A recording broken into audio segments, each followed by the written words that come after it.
Hello student, 26 ઓક્ટોબરે આપણું બાયોલોજીનું paper છે. તો આ 100 માર્ક્સની એક્ઝામમાં કેટલાક ચેપ્ટરનો સમાવેશ કર્યો છે, જે દરેક ચેપ્ટર આપણે વિડીયો દ્વારા ભણી ચૂક્યા છે.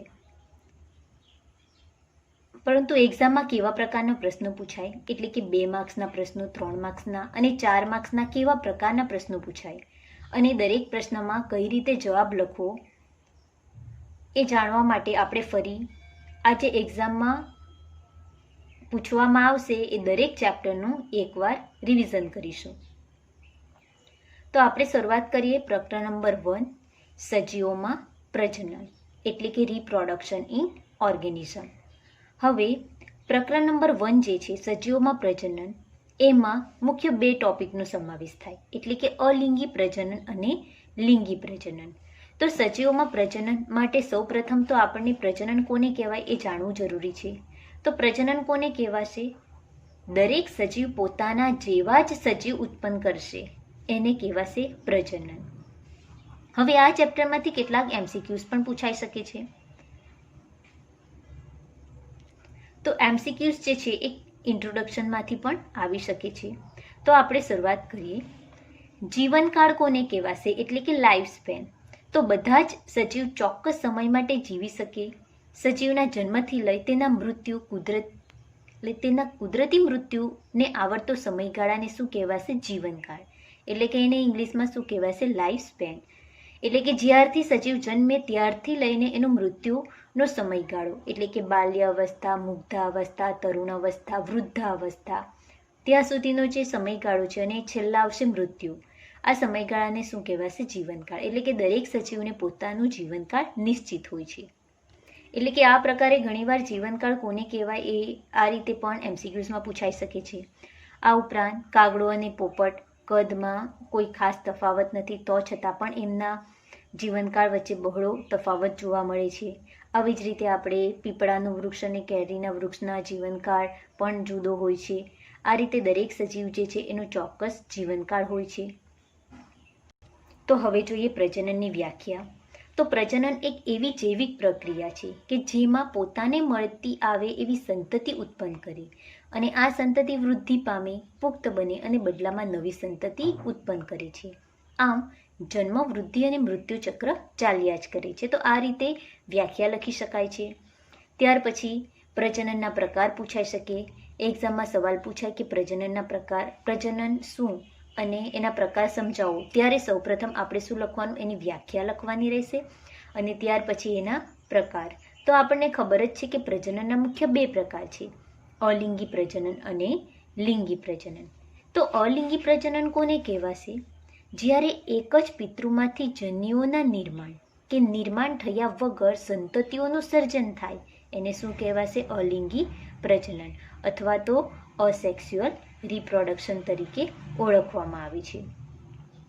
અને લિંગી પ્રજનન કોને કહેવાશે?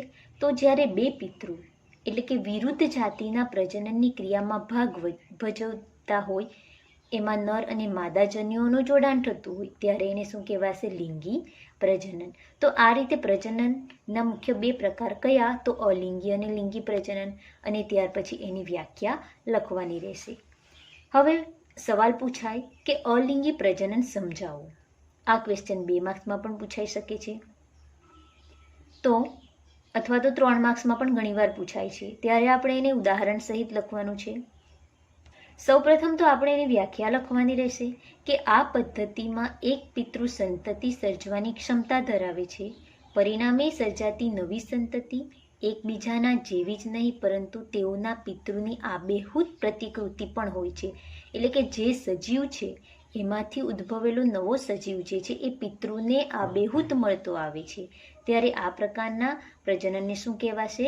અલિંગી પ્રજનન. એટલે આ એની વ્યાખ્યા થઈ ગઈ. ત્યાર પછી ક્લોન એટલે શું? આવી રીતે પણ પૂછાઈ શકે છે. તો બાહ્યકાર અને જનીનિક રીતે સમાન સજીવો માટે જે શબ્દ વપરાય એને શું કહેવાશે? જનીનિક પ્રતિકૃતિ એટલે કે ક્લોન તરીકે ઓળખવામાં આવે છે. હવે આપણે આકૃતિમાં જોઈ શકીએ છીએ કે એક કોષી સજીવોમાં કોષ વિભાજનની ક્રિયા થાય છે. તો એના 2 આકૃતિ દર્શાવેલી છે. યીસ્ટમાં કલિકા સર્જન પદ્ધતિ દ્વારા અલિંગી પ્રજનન થાય છે અને અમીબામાં દ્વિભાજન. તો આપણે આકૃતિમાં જોઈ શકીએ છીએ આ અમીબાની રચના છે. એનું કોષ કેન્દ્ર છે. કોષ કેન્દ્રનું વિભાજન થશે સૌપ્રથમ અને ત્યાર પછી કોષરસનું વિભાજન થાય અને આ રીતે 2 બાળકોષોનું નિર્માણ થાય. તો અહીં જે બાળકોષ છે એ એના પિતૃકોષને મળતો આવે છે, જેથી આ પ્રકારના પ્રજનનને શું કહેવાશે? અલિંગી પ્રજનન. આવું બીજું ઉદાહરણ યીસ્ટમાં કલિકા સર્જન જોવા મળે છે. તો એક્ઝામમાં જ્યારે આપણે થિયરી લખીએ ત્યારે આ ઉદાહરણ ખાસ લખવાનું છે. તો હવે આ જ થિયરીમાં આગળ આ રીતે લખી શકાય કે અલિંગી પ્રજનન એકકોષી સજીવોમાં સામાન્ય અને સરળ કક્ષાનું આયોજન ધરાવતી વનસ્પતિઓ તેમજ પ્રાણીઓમાં સામાન્ય છે. એટલે કે આગળનું જે વાક્ય આપ્યું છે એ લખવું જરૂરી નથી. ત્યાર પછી પ્રોટિસ્ટા અને મોનેરામાં સજીવ કે પિતૃકોષ શ્રમ વિભાજનથી વિભાજન પામી 2 કોષો સર્જે છે.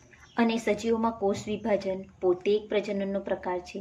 તો ઘણા એકકોષી સજીવો દ્વિભાજન દ્વારા પણ પ્રજનન કરે છે, જેમાં કોષ 2 અર્ધ ભાગમાં વિભાજિત થાય છે અને દરેક ભાગ ઝડપથી વૃદ્ધિ પામી પુખ્ત બને છે. તો એનું ઉદાહરણ શું આવશે? દ્વિભાજન દ્વારા વિભાજન, અમીબા અને પેરામીશિયમ, જે આપણે આકૃતિ દ્વારા જોઈ ગયા. યીસ્ટમાં વિભાજન અસમાન હોય છે અને નાની કલિકા સર્જે છે. આપણે આકૃતિમાં જોઈ શકીએ છીએ કે કલિકાનું નિર્માણ થાય છે.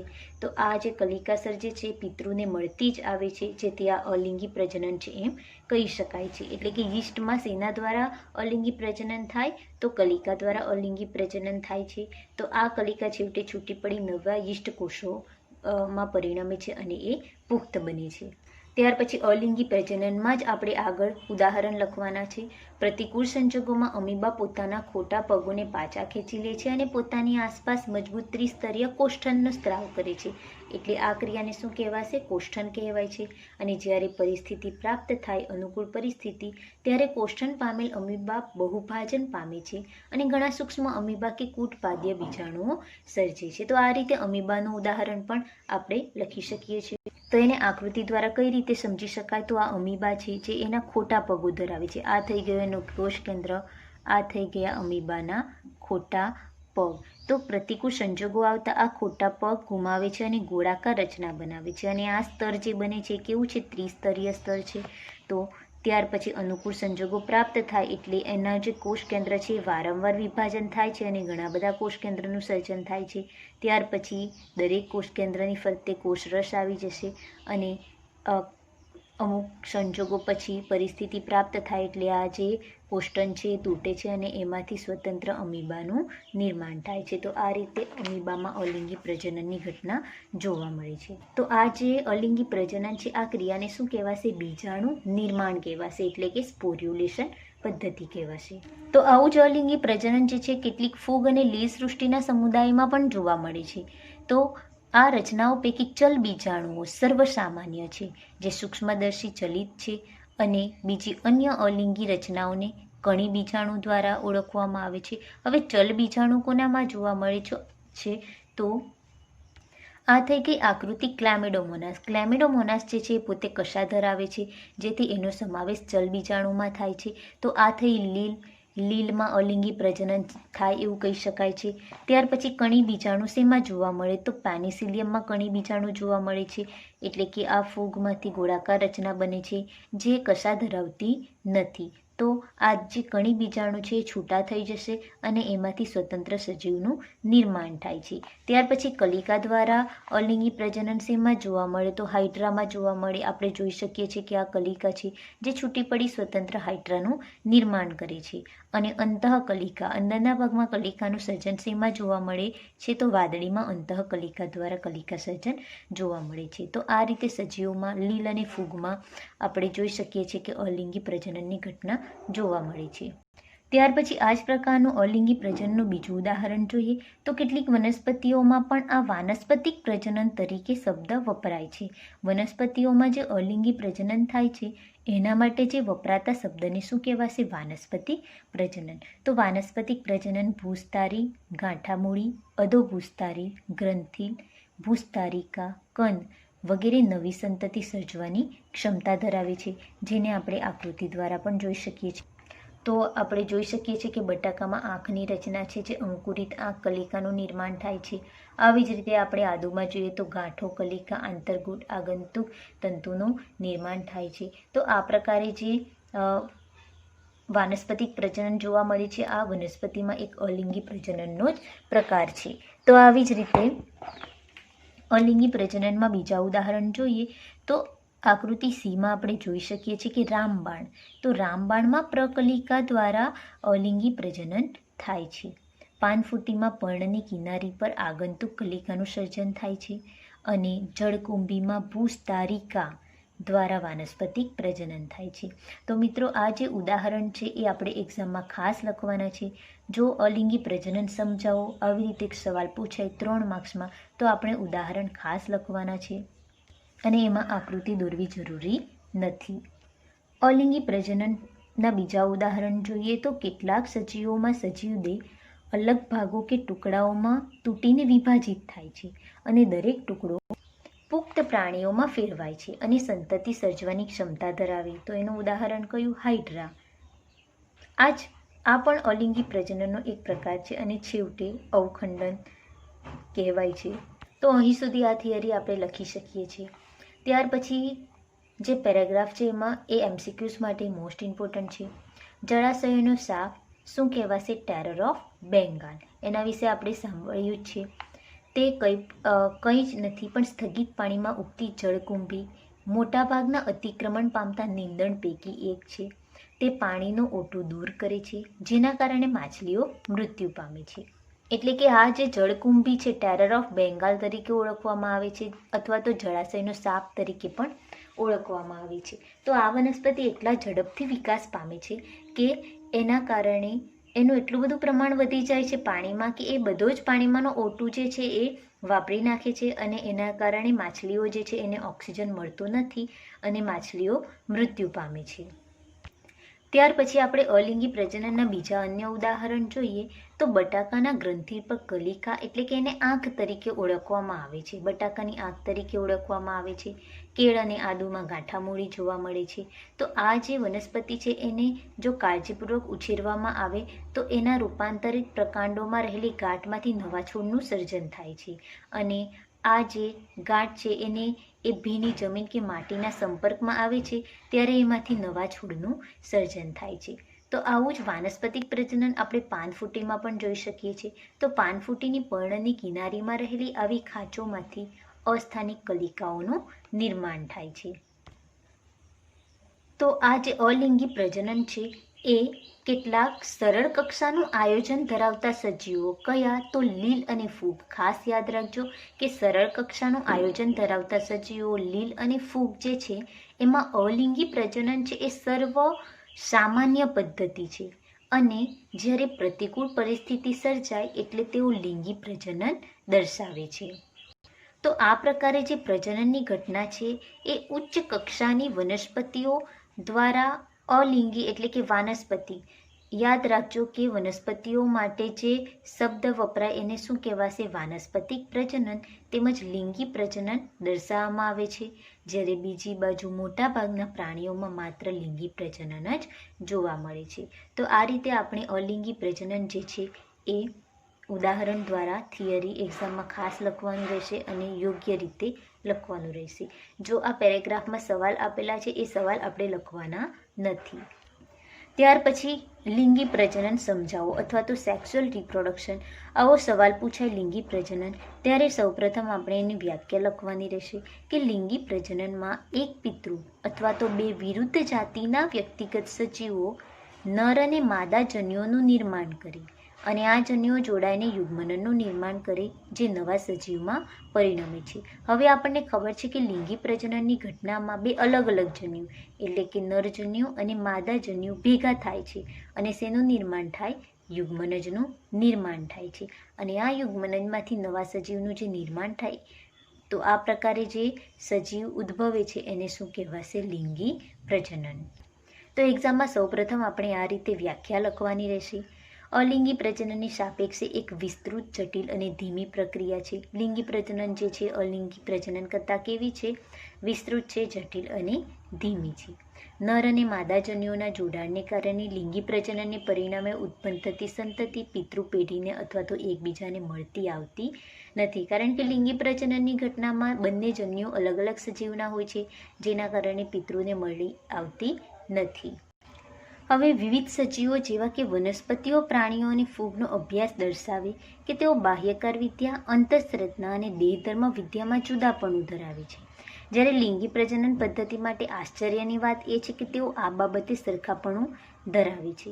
તો હવે જોઈએ લિંગી પ્રજનનમાં જુવેનાઇલ તબક્કો કોને કહેવામાં આવે?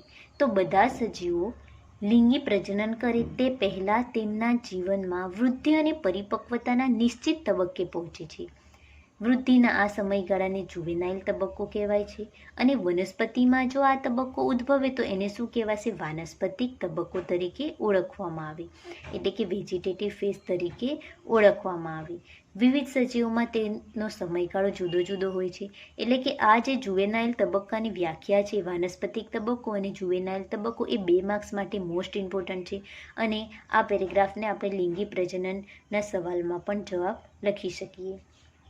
હવે આગળ પોઈન્ટ્સ કઈ રીતે લખવો? તો ઉચ્ચ કક્ષાની વનસ્પતિઓમાં પુષ્પોત્સર્જન સાથે પ્રાજનનીય તબક્કાની શરૂઆત સરળતાથી જોઈ શકાય. એટલે આપણને ખબર છે કે ઉચ્ચ કક્ષાની જેટલી પણ વનસ્પતિ છે જે પુષ્પોનું સર્જન કરે, તો આ પ્રકારની વનસ્પતિમાં પ્રાજનનીય તબક્કો એટલે કે વાનસ્પતિક તબક્કો જે છે એને આપણે સરળતાથી જોઈ શકીએ છીએ.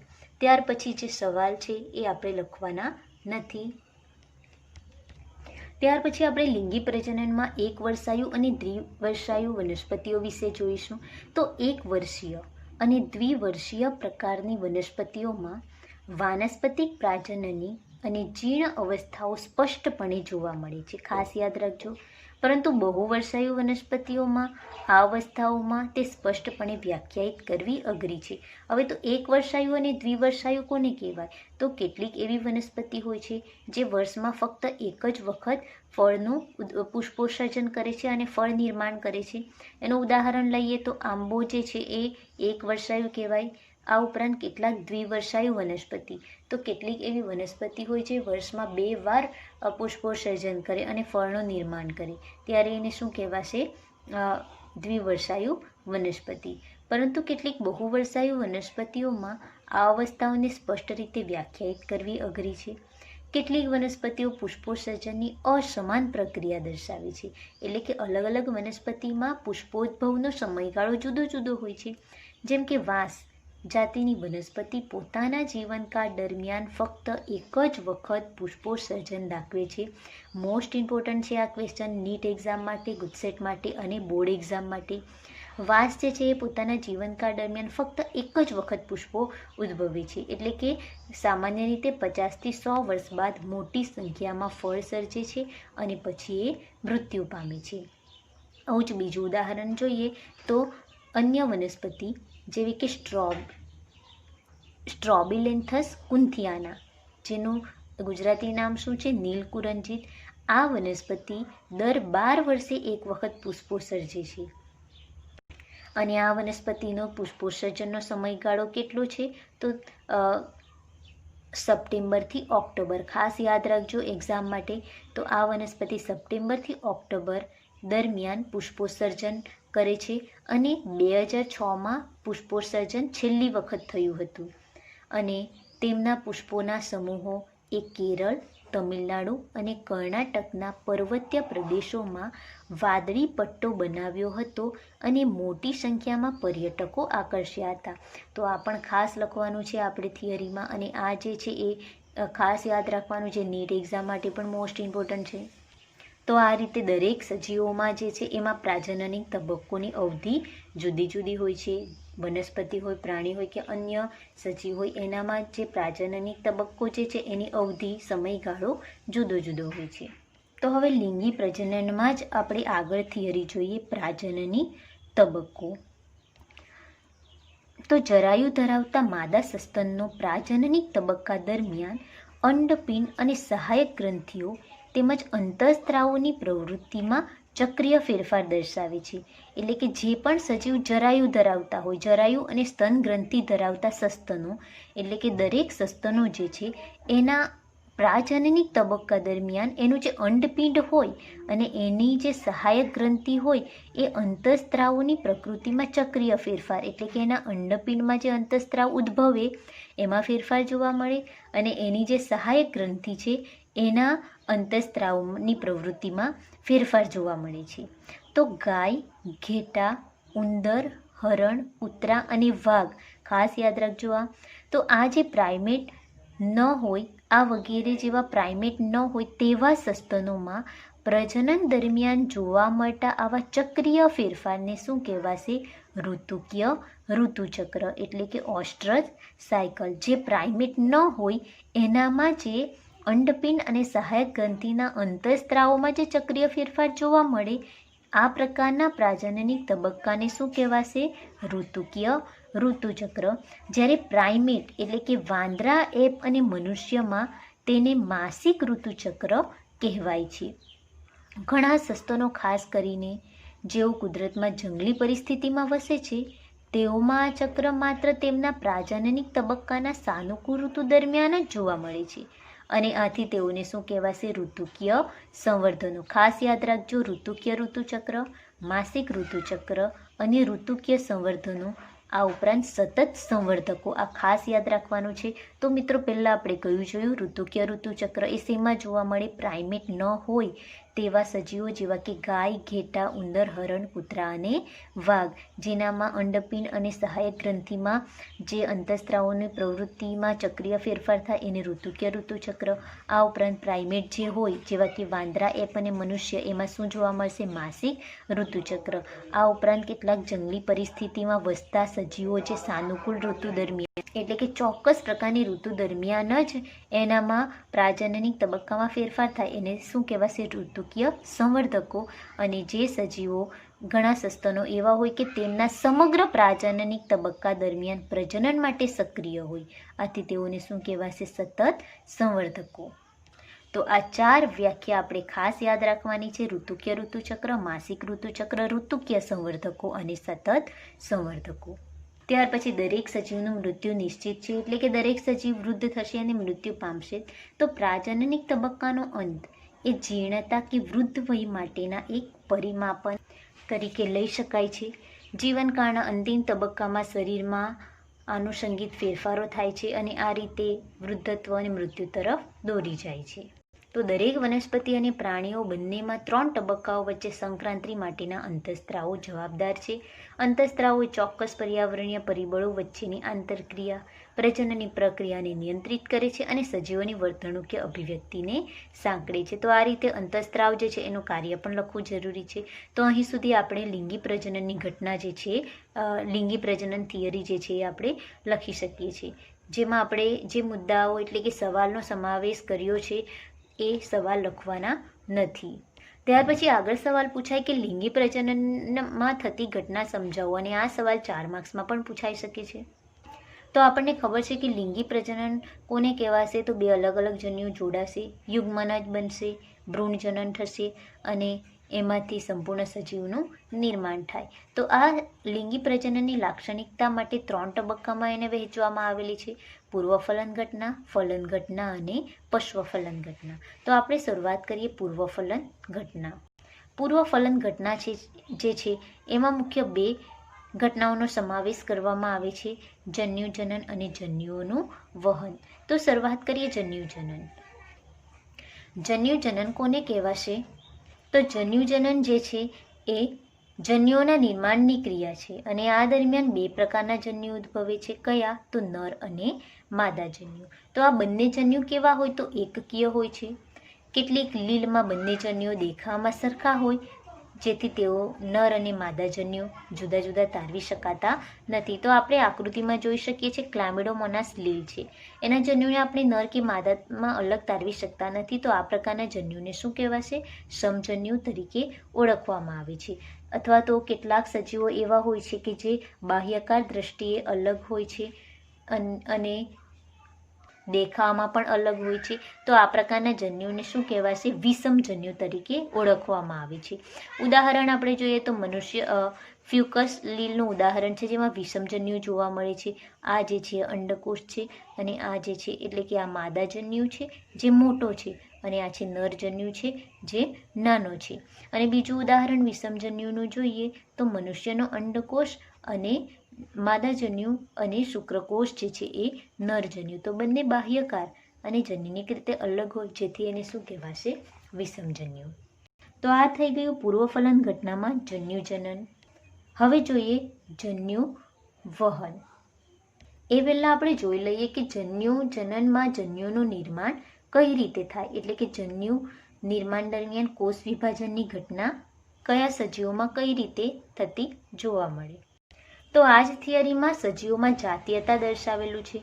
તો આ જે જાતીયતા જે છે એ MCQs માટે ઇમ્પોર્ટન્ટ છે, જે આપણે પૂર્વફલન ઘટનામાં લખવાનું નથી. તો વનસ્પતિમાં નર અને માદા પ્રાજનનિક રચના એક જ વનસ્પતિમાં જોવા મળે એને શું કહેવાશે? દ્વિલિંગી. અથવા તો ભિન્ન વનસ્પતિમાં જોવા મળે એને શું કહેવાશે? એકલિંગી સજીવ. એટલે કે કેટલાક વનસ્પતિ જે છે એમાં નર અને માદા જે છે એ ફક્ત એક જ વનસ્પતિ, એક વનસ્પતિ છે, એમાં નર પ્રજનન અંગ પણ છે અને માદા પ્રજનન અંગ પણ છે. તો આ પ્રકારના સજીવને શું કહેવાશે? દ્વિલિંગી. જ્યારે કેટલાકમાં એવું હોય કે એક વનસ્પતિમાં ફક્ત નર હોય છે અને બીજી વનસ્પતિમાં ફક્ત માદા હોય, તો એને શું કહેવાશે? એકલિંગી સજીવ. કેટલીક ફૂગ અને વનસ્પતિઓમાં દ્વિલિંગી પરિસ્થિતિને સૂચવતો શબ્દ સમશુકાય અને એક સદની વપરાય છે. ખાસ યાદ રાખજો. કેટલાક ફૂગ અને દ્વિલિંગી વનસ્પતિઓ માટે જે શબ્દ વપરાય દ્વિલિંગી એટલે કે સમસુકાય અથવા તો એક સદની, એટલે કે દ્વિલિંગીને શું કહેવાશે? સમસુકાય પણ કહેવાશે અને એક સદની પણ કહેવાશે. જ્યારે એકલિંગીને શું કહેવાશે? વિષમસુકાય અને દ્વિસદની. તો સપુષ્પી વનસ્પતિઓમાં એકલિંગી નર પુષ્પ પુંકેસરીય પુષ્પ એટલે કે પુંકેસરો ધરાવતું પુષ્પ, જ્યારે માદા પુષ્પને સ્ત્રી કેસરીય પુષ્પ અથવા તો સ્ત્રી કેસર ધરાવતું પુષ્પ પણ કહેવાય છે. તો કેટલીક સપુષ્પી વનસ્પતિઓમાં નર અને માદા પુષ્પ એક જ વનસ્પતિ પર ઉગે છે. તો આવા ઉદાહરણ કયા? કાકડી, નારિયેળી એ એક સદની વનસ્પતિ છે, આ ખાસ યાદ રાખજો MCQs માટે. અથવા તો ભિન્ન વનસ્પતિઓ પર ઉગે છે ત્યારે એને દ્વિસદની કહેવાય. એનું ઉદાહરણ કયું? પપૈયું અને ખજૂર. તો આવી જ જાતીયતા જે છે એ પ્રાણીઓમાં પણ જોવા મળે છે. તો આવું જ ઉદાહરણ આપણે જોઈએ તો અળસિયું, વાદળી, ચપટા કૃમિ અને જળો. ખાસ યાદ રાખજો, અળસિયું, વાદળી, ચપટા કૃમિ અને જળો વગેરે લાક્ષણિક દ્વિલિંગી પ્રાણીઓ છે કે જે નર અને માદા બંને પ્રજનન અંગો ધરાવે છે. તો આ પ્રાણીઓ એવા છે કે જેમાં નર અને માદા બંને પ્રજનન અંગો આવેલા હોય છે. જ્યારે વંદો એકલિંગી જાતિ છે, એમાં નર પણ અલગ હોય અને માદા પણ અલગ હોય છે. અને આ જે અળસિયું, ચપટા કૃમિ અને વાદળી જે છે એને ઉભયલિંગી કે દ્વિલિંગી તરીકે પણ ઓળખવામાં આવે છે, એટલે કે હર્મેફ્રોડાઇટ્સ તરીકે પણ ઓળખવામાં આવે છે. તો આ રીતે સજીવોમાં જાતીયતા જોવા મળે છે. હવે જોઈએ જન્યુ નિર્માણ દરમિયાન કોષ વિભાજન, એટલે કે પૂર્વફલનની ઘટનામાં. પૂર્વફલન કોને કહેવાશે? તો ફલન થવા પહેલાં જે જન્યુઓનું નિર્માણ થાય આ ઘટનાને શું કહેવાશે? પૂર્વફલન ઘટના, એટલે કે ફલન પહેલાંની ઘટના. તો આ જન્યુ નિર્માણ દરમિયાન કોષ વિભાજન કઈ રીતે થાય એ જોઈએ હવે આપણે. તો તમામ વિષમજન્યુ જાતિઓમાં બે પ્રકારના જન્યુઓ એટલે કે નર અને માદા હોય છે. વિષમજન્યુ કોને કહેવાય છે? નર અને માદા જન્યુ ઉત્પન્ન કરે. અને જન્યુઓ કેવા હોય? તો એકકીય હોય છે. પરંતુ પિતૃ વનસ્પતિ દેહ કે જેમાંથી તેઓ સર્જાય છે તે એકકીય અથવા તો દ્વિકીય હોઈ શકે છે. જન્યુ હંમેશા એકકીય હોય, પરંતુ જેમાંથી ઉદ્ભવે એ એકકીય પણ હોઈ શકે અથવા દ્વિકીય પણ હોઈ શકે છે. એકકીય પિતૃ સમવિભાજન દ્વારા જન્યુ ઉત્પન્ન કરે છે. મોનેરા ફૂગ લીલ અને દ્વિઅંગીમાં સમાયેલ ઘણા સજીવો એકકીય વનસ્પતિ દેહ ધરાવે છે, પરંતુ દ્વિઅંગી આવૃત બીજધારી અને અનાવૃત બીજધારી અને મનુષ્ય સહિત અનેક પ્રાણીઓમાં પિતૃદેહ કેવા હોય તો દ્વિકીય હોય છે. તો આ એકકીય જન્યુઓના નિર્માણ માટે અર્ધીકરણ કે અવનત વિભાજન થાય છે. ખાસ યાદ રાખજો એમસીક્યુઝ માટે કે એકકીય જન્યુઓના નિર્માણ માટે અર્ધીકરણની ઘટના થાય અથવા તો અવનત વિભાજન એટલે કે રિડક્શન ડિવિઝન થાય છે. તો આપણે આકૃતિમાં જોઈ શકીએ છીએ અળસિયાની આકૃતિ, જેમાં નર અને માદા બંને પ્રજનન અંગો હોય છે, એટલે કે અળસિયું જે છે એ ઉભયલિંગીમાં સમાવેશ થાય. ત્યાર પછી આ કારા લીલની આકૃતિ છે, આ પણ ખાસ યાદ રાખવાનું છે. આ છે પૂજન્યુધાની અને આ છે અંડજન્યુધાની, એટલે કે આ જે કારા લીલ છે એ એક સદની વનસ્પતિ છે, એટલે કે એક જ વનસ્પતિ દેહ ઉપર બંને પ્રજનન અંગો હાજર છે. અને ત્યાર પછી જે દર્શાવેલ આકૃતિ છે દ્વિસદની વનસ્પતિ, એટલે કે માર્કેન્સિયા છે, જેમાં નર અને માદા સુકાય અલગ છે. હવે આગળ જોઈએ તો વંદો જે છે એમાં એકલિંગી પ્રાણી છે. વંદામાં પણ નર અને માદા અલગ અલગ હોય છે પ્રજનન અંગો. અને દ્વિલિંગી પુષ્પ શક્કરિયાની આ આકૃતિ છે, જેમાં એક જ પુષ્પમાં પુંકેસર અને સ્ત્રીકેસર હાજર હોય છે. તો આ રીતે કેટલાક સજીવોમાં જન્યુ માતૃકોષ અને રંગસૂત્રીય સંખ્યા અને જન્યુમાં રંગસૂત્રોની સંખ્યા જે છે અલગ અલગ હોય છે. તો આપણે અહીં આ જે ચાર્ટ છે એમાં કેટલાક સજીવનું નામ દર્શાવેલ છે, જેમાં જન્યુ માતૃકોષના રંગસૂત્રોની સંખ્યા એટલે કે દ્વિકીય છે અને જન્યુના રંગસૂત્રોની સંખ્યા એકકીય દર્શાવેલ છે. જે આપણે આ ટેક્સ્ટ બુકમાં પેજ નંબર 13 ઉપર આ ચાર્ટ દર્શાવેલો છે, જે તમારે તૈયાર કરવાનો રહેશે. કારણ કે આ જે ચાર્ટ છે એ એમસીક્યુઝ માટે મોસ્ટ ઇમ્પોર્ટન્ટ છે. 50 માર્કના જે સવાલ પૂછાય એના માટે આ મોસ્ટ ઇમ્પોર્ટન્ટ છે. ત્યાર પછી પૂર્વફલન ઘટનામાં આપણે જન્યુ વહન વિશે આગળ જોઈએ. તો આ અલગથી પણ પૂછાય છે 3 માર્ક્સમાં થિયરી. જન્યુઓના નિર્માણ બાદ નર અને માદા જન્યુઓ તેમના સાનુકૂળ જોડાણ માટે ભૌતિક રીતે ભેગા થાય છે, એટલે કે જે જન્યુઓનું નિર્માણ થઈ ગયા પછી બંને નર અને માદા જન્યુ છે એ ભેગા થાય છે. તો આ રીતે મોટાભાગના સજીવોમાં નર જન્યુ ચલિત અને માદા જન્યુ અચલિત હોય છે, પરંતુ અપવાદ રૂપે કેટલીક ફૂગ અને લીલમાં બંને પ્રકારના જન્યુઓ ચલિત હોય છે. આથી એવા માધ્યમની જરૂર પડે છે જેથી નર જન્યુનું વહન થાય છે. તો લીલ, દ્વિઅંગી અને ત્રિઅંગી વનસ્પતિઓમાં પાણીના માધ્યમ દ્વારા જન્યુઓ સ્થાનફેર પામે છે અને મોટી સંખ્યામાં નર જન્યુઓ માદા જન્યુઓ સુધી પહોંચવામાં નિષ્ફળ વહન પામે છે. એટલે કે જન્યુઓનું જે નિર્માણ થાય એમાં માદા જન્યુની સંખ્યા ઓછી હોય છે, પરંતુ નર જન્યુની સંખ્યા વધારે હોય છે, કારણ કે નર જન્યુએ માદા જન્યુ સુધી પહોંચવાનું હોય છે. અને જ્યારે એ પહોંચે છે ત્યારે કેટલાક નર જન્યુ જે છે એ નિષ્ફળ પણ જાય છે માદા જન્યુ સુધી પહોંચતા. તો વહન દરમિયાન ગુમાવાતા નર જન્યુઓની પૂર્તતા કરવા માટે માદા જન્યુની સરખામણીમાં નર જન્યુની સંખ્યા કેવી હોય તો હજારો ગણી વધારે હોય છે. આવૃત બીજધારીઓમાં પરાગરજ અને નરજન્યુઓનું અને અંડક એ અંડકોષનું વહન કરે છે, એટલે આ વનસ્પતિનું ઉદાહરણ થઈ ગયું. માટે પરાગાશયમાં સર્જાતી પરાગરજનું ફલન પહેલાં પરાગાશય પર સ્થાનાંતર થવું જરૂરી છે. તો આ રીતે જન્યુઓનું વહન થાય છે. અને ત્યાર પછી જોઈએ આગળ ફલનની ઘટના, જેને ફર્ટિલાઇઝેશન કહેવાય.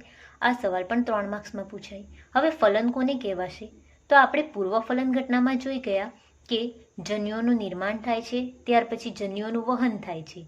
વહન થયા પછી જન્યુઓ જોડાય છે અને આ રીતે યુગ્મનનનું નિર્માણ થાય છે. તો આ ઘટનાને શું કહેવાશે? ફલન કહેવાશે. તો લિંગી પ્રજનન માટેની સૌથી આવશ્યક જીવન ઘટના હોય તો તે કદાચ શું છે? તો જન્યુઓનું જોડાણ.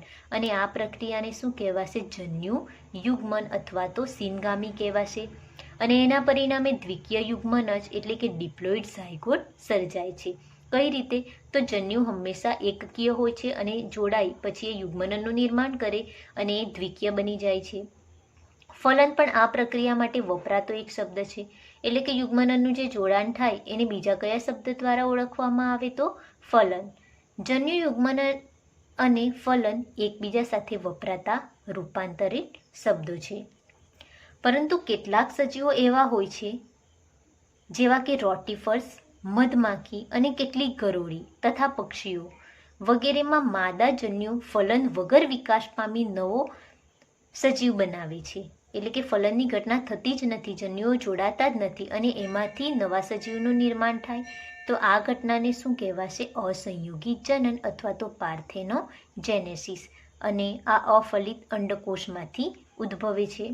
હવે આ પોઈન્ટ જે છે ખાસ લખવાનો છે ફલનની ઘટનામાં, કે મોટાભાગના જલદ સજીવો જેવા કે મોટાભાગની લીલ અને માછલીઓ તેમજ ઉભયજીવીઓમાં જન્યુયુગ્મન બાહ્ય માધ્યમમાં થાય છે, એટલે કે પાણીમાં થાય, એટલે કે સજીવ દેહની બહાર. તો આ પ્રકારના જન્યુઓના જોડાણને શું કહેવાશે? બાહ્ય ફલન અથવા તો એક્સટર્નલ ફર્ટિલાઇઝેશન. તો બાહ્ય ફલન દર્શાવતા સજીવોમાં જાતિઓ વચ્ચે અગત્યનો તાલમેલ જોવા મળે છે અને આસપાસના માધ્યમ એટલે કે પાણીમાં મોટી સંખ્યામાં જન્યુઓ મુક્ત કરે છે, જેથી જન્યુયુગ્મનની તક વધે છે. બાહ્ય ફલનમાં શું થશે? ફલનની ઘટના સજીવ શરીરની બહાર થશે.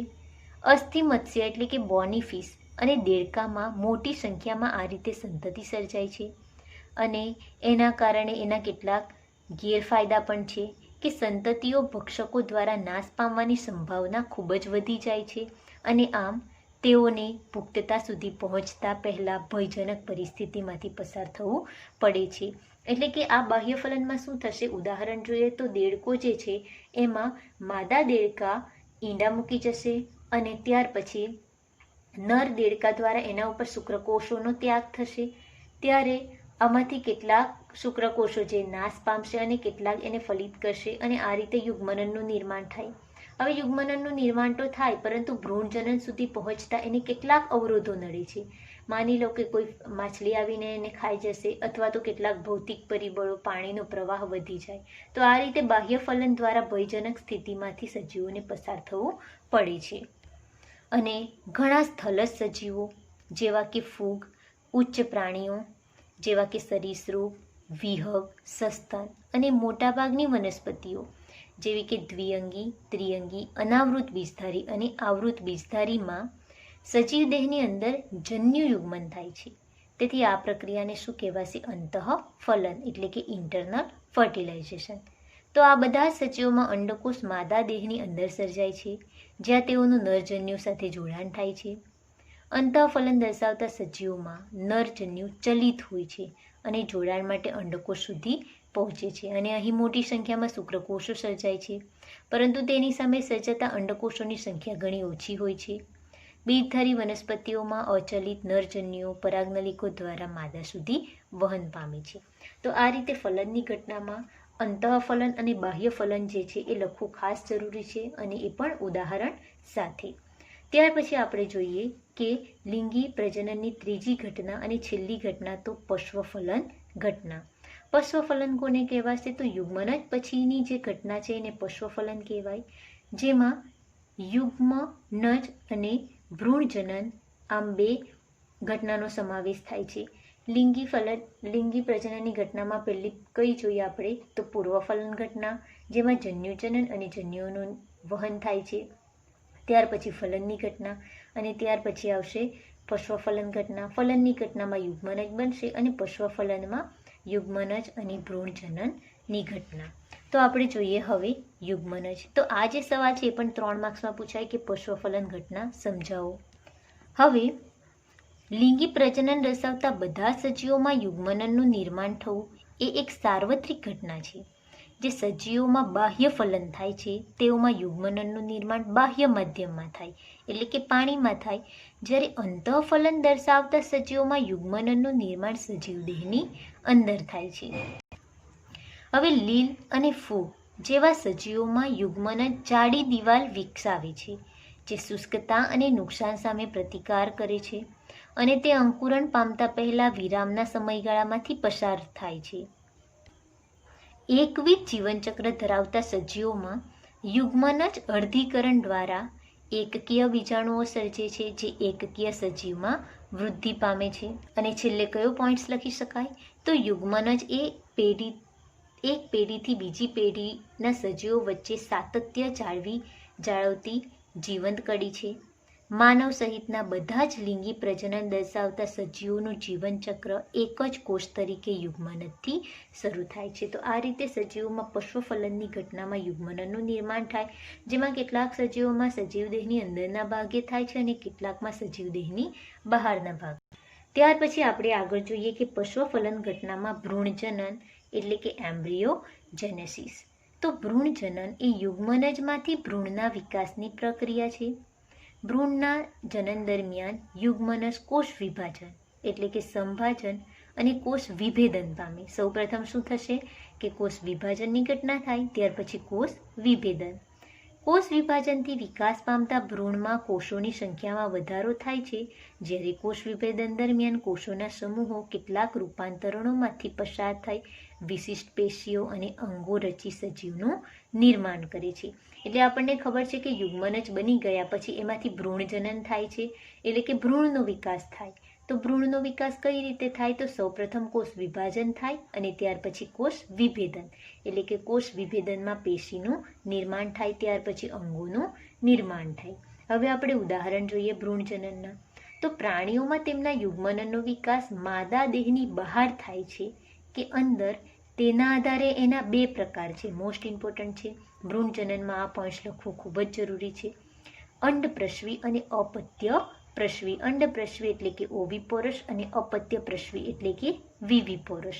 તો આ બે ભાગમાં વિભાજિત કરવામાં આવે છે, એટલે કે તેઓ ફલિત અથવા તો અફલિત ઈંડા મૂકશે અથવા તો બચ્ચાને જન્મ આપશે. સરીસૃપ અને પક્ષીઓ જેવા અંડપ્રસવી પ્રાણીઓ કેલ્શિયમયુક્ત કવચથી આવૃત ઈંડા પર્યાવરણમાં સુરક્ષિત સ્થાને મૂકે છે અને નિશ્ચિત સેવનકાળ બાદ બાળ પ્રાણી ઈંડામાંથી બહાર આવે છે.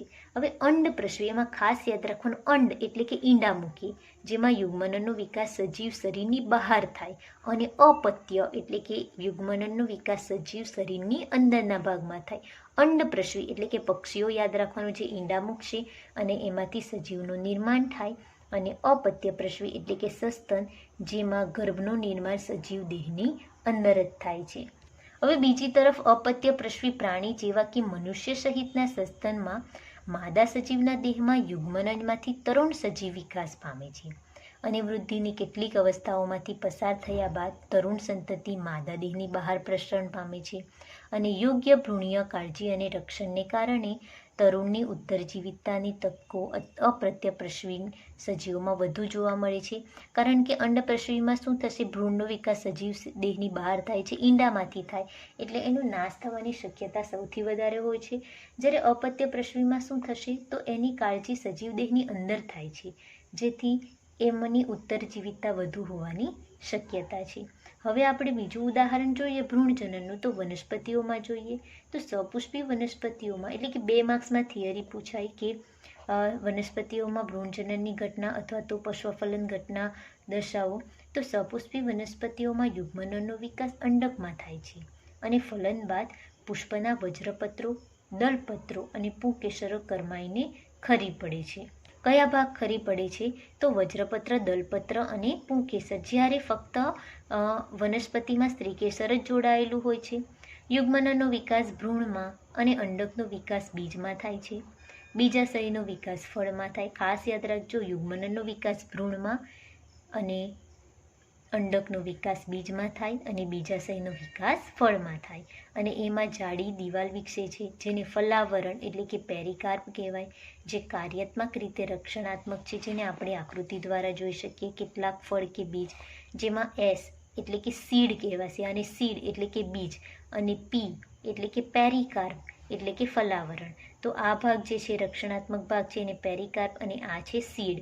આપણે વટાણામાં, ટામેટામાં, કાકડીમાં વગેરે, ભીંડામાં, કાકડીમાં વગેરે જોઈ શકીએ છીએ.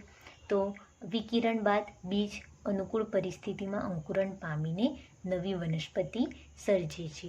તો આ રીતે વનસ્પતિમાં પણ, કેટલીક સપુષ્પી વનસ્પતિમાં પણ પશ્વફલન ઘટના જોઈ શકાય છે. તો આ થયું આપણું ચેપ્ટર નંબર 1નું રિવિઝન.